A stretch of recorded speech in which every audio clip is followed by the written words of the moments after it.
What's going on, everybody? It is that time again. Sooners Illustrated game preview time. Josh Callaway, James D. Jackson, Tom Green. Week 5, first road trip of the 2024 season. Number 21, Oklahoma, heading out to Auburn on Saturday. It's a 2:30 kick there at Jordan-Hare Stadium. Tom Green's highly anticipated return to Auburn. Homecoming game. Auburn hasn't been great so far this year, 2-2, but first road game, you got to imagine the crowd will be up for it and excited for OU to be there. Obviously, all the guys are going to be on Michael Hawkins making his first career start on the road.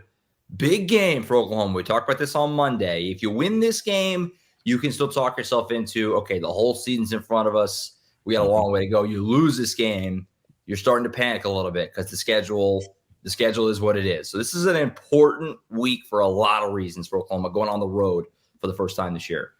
Yeah, I mean, getting on the road might be good for them. Get out of their usual routine.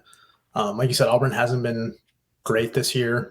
They've lost both their games against Power 4 opponents in Cal and Arkansas last week. Right. Turnovers have been a big issue for them. They're 4-11 since the start of the 2021 season at home against Power 4 opponents. Right. So it's going to be a tough atmosphere, and Jordan-Hare Stadium is a difficult place to play. But recently Auburn just has not been as good at home as they have been historically. But yeah, it's going to be interesting. It's going to be tough for a true freshman going in there to make his first start on the road. I think Mike Hawkins is going to be the first Oklahoma freshman quarterback to have his first career start be on the road since Troy Aikman did it against Kansas in 1984, and that didn't turn out too well for him. They hope obviously they can do some things to make life easier on Mike this week. But yeah, it'll be an interesting test for them.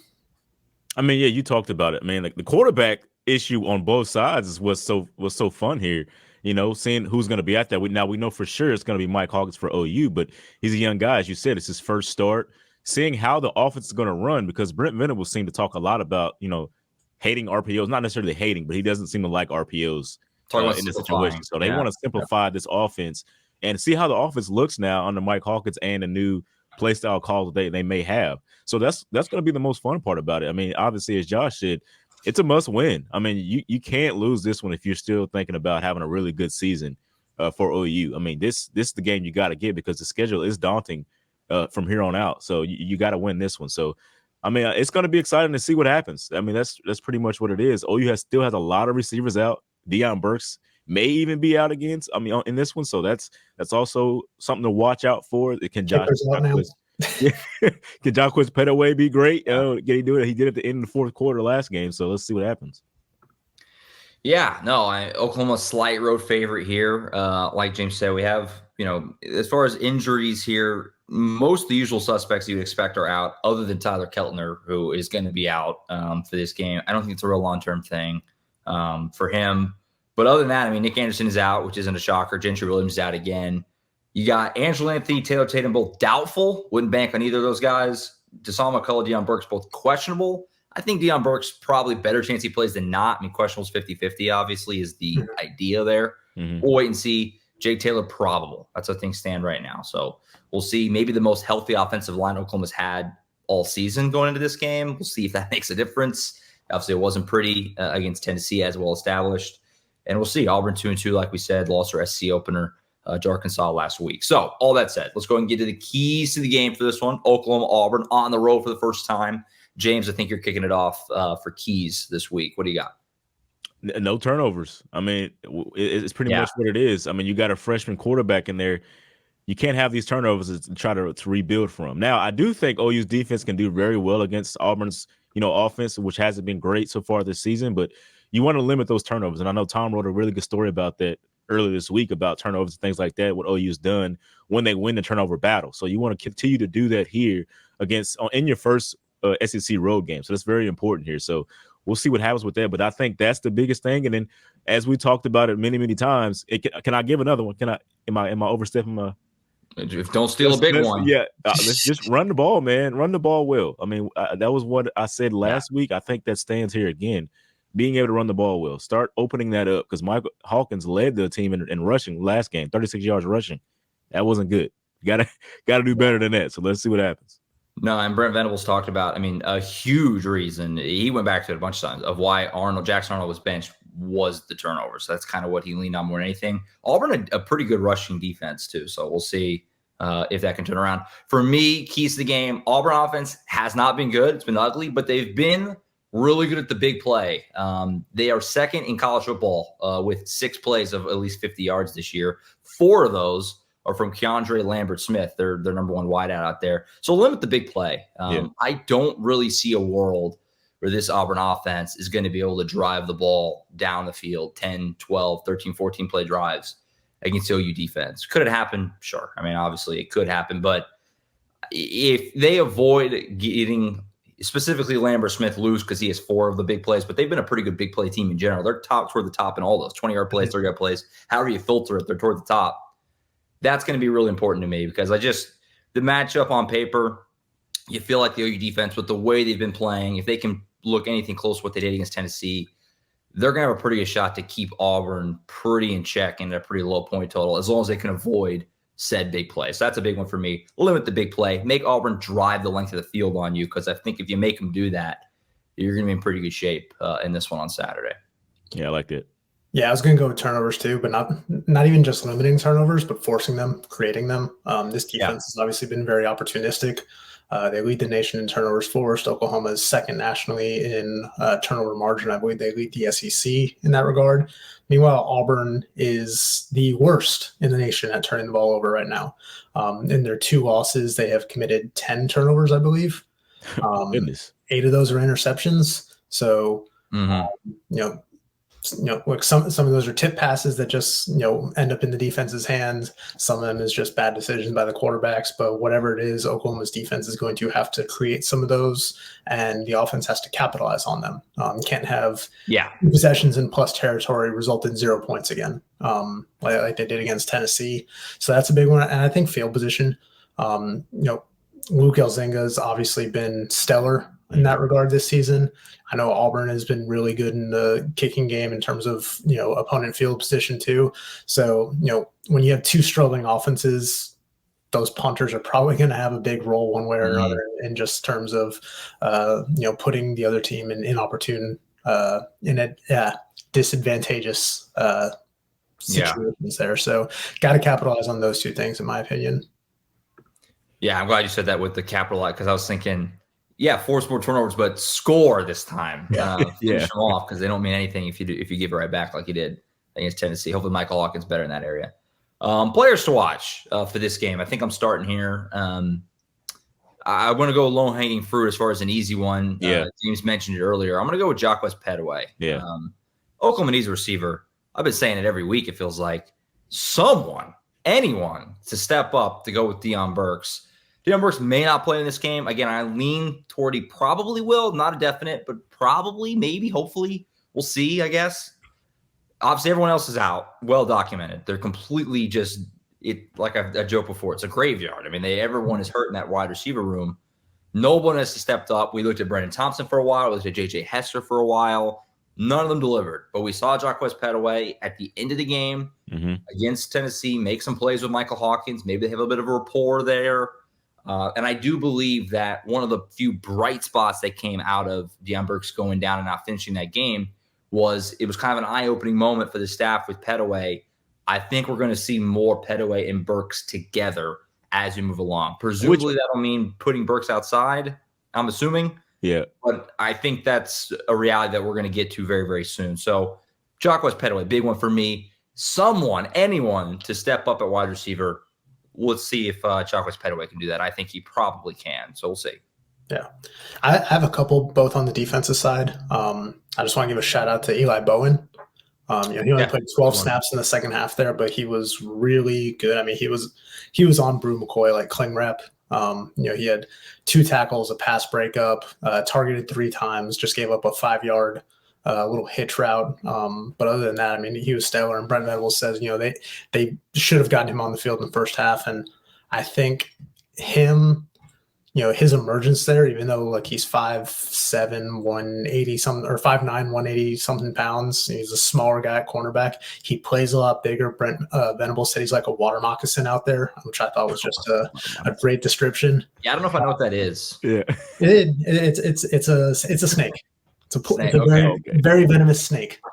But yeah, I think he could see more of a role, especially with Jacoby Johnson moving over to wide receiver, and probably Woody Washington seeing some more time at Cheetah. Yeah. With Kendall Dolby's injury. So I think Eli Bowen is a guy that could really make a difference in that secondary and has shown that he's got some tenacity and grit to him. And kind of on a similar note, Samuel Masigo, with Kendall Dolby out, I expect him and Woody Washington and even some Trace Ford we saw in that Cheetah spot last week. So I'd expect those guys to have kind of key roles there, because losing Kendall Dolby was a big loss for this defense. Yeah. He was great when he was healthy this season. No, he had surgery yesterday, so hopefully he has a speedy recovery and is able to get back out there, because that was a gruesome injury. Mm-hmm.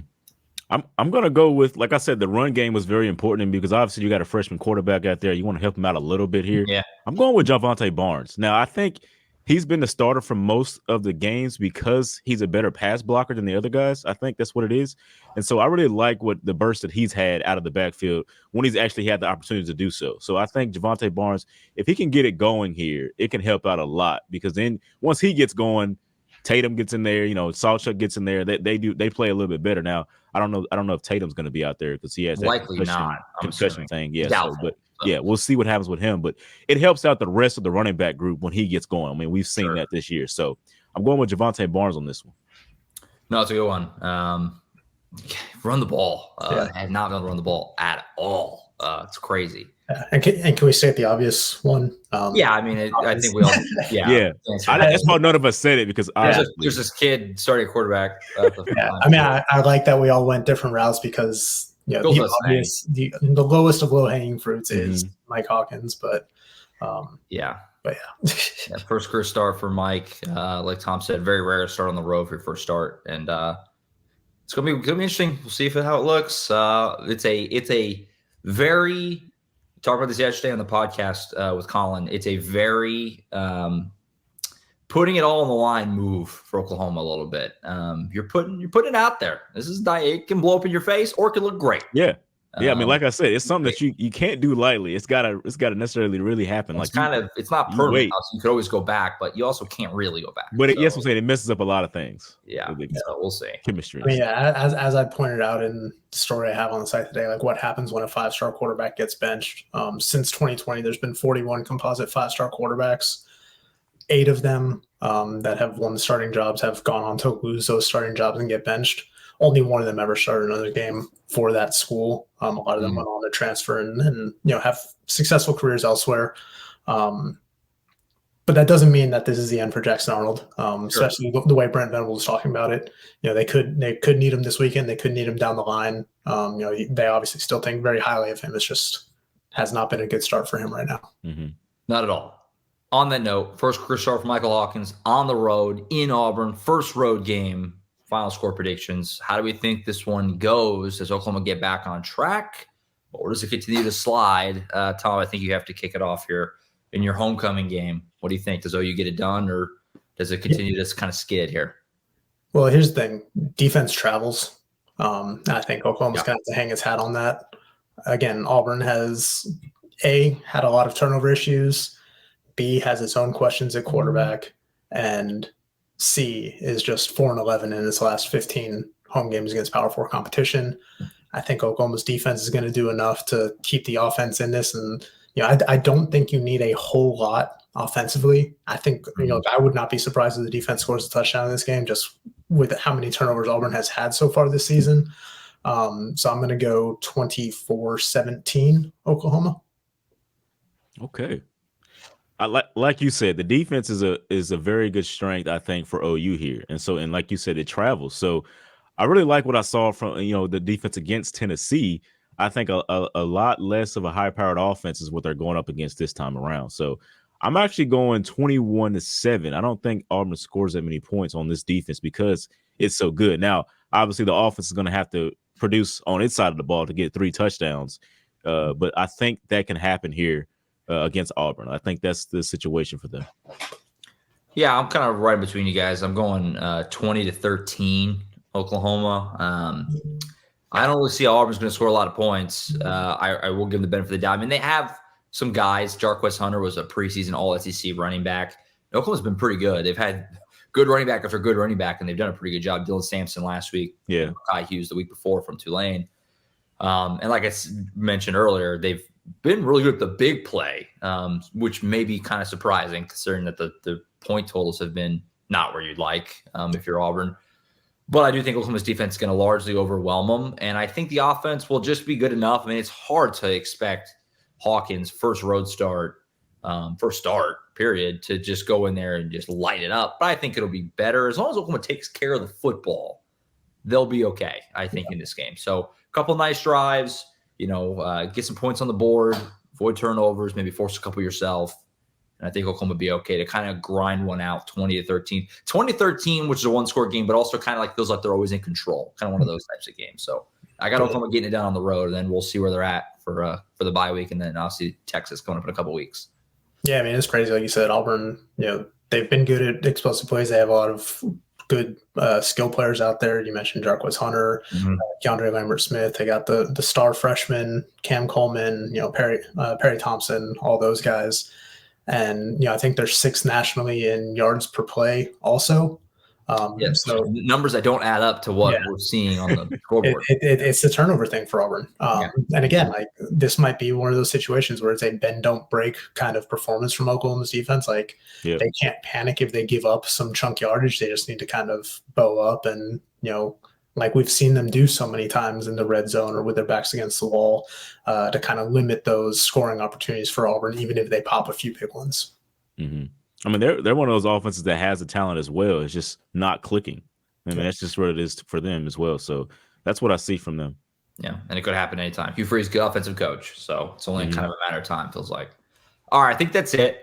Tons of coverage all week long, obviously on Oklahoma247sports.com. A boatload more to come the rest of the day Friday, and obviously into Saturday after the game as well. Tom and I are going to make the trip to Jordan-Hare Stadium. So first time I've ever been to the state of Alabama, period, I think. So looking forward to it. Should be fun. Hopefully no hurricane issues. And should be a fun game. We're looking forward to it. First road trip of the season. Be sure to tune in. Again, we'll have full coverage tomorrow all day long on Sooners Illustrated, Oklahoma247sports.com, as well as the YouTube channel. Full post-game reaction from Brent Venables, coordinators, players, us, all that good stuff you've come to know and expect at this point in the season. And then we'll be back on Monday for Sooners Illustrated podcast to recap it and glance ahead to the bye week and so on and so forth. You guys get the picture. Yep. That's it. Got anything else, Tom? Final? You're going back home, man, or kind of home. It's not really home, but yeah, he's been there a long time. A decade. I lived there for a decade. It's gonna be nice to see some old friends. Gonna be staying with our buddy Nathan King at Auburn Undercover, our 24/7 sports site over there. So gonna be good to see some familiar faces. Go to a couple, old favorite restaurants and stuff like that while I'm in town. So it'll be good. Hopefully the weather, holds up like you said. Looks like Saturday is going to be a pretty day. Saturday's going to be awesome. It's getting there. Yeah. The challenge right now. Hopefully no hiccups. That's it. We'll catch you guys Saturday night tomorrow from Jordan-Hare Stadium in Auburn, Alabama. That's it. For Tom Green, James E. Jackson, I'm Josh Callaway. We'll see you guys tomorrow from Auburn. Week 5, Oklahoma takes on the Tigers.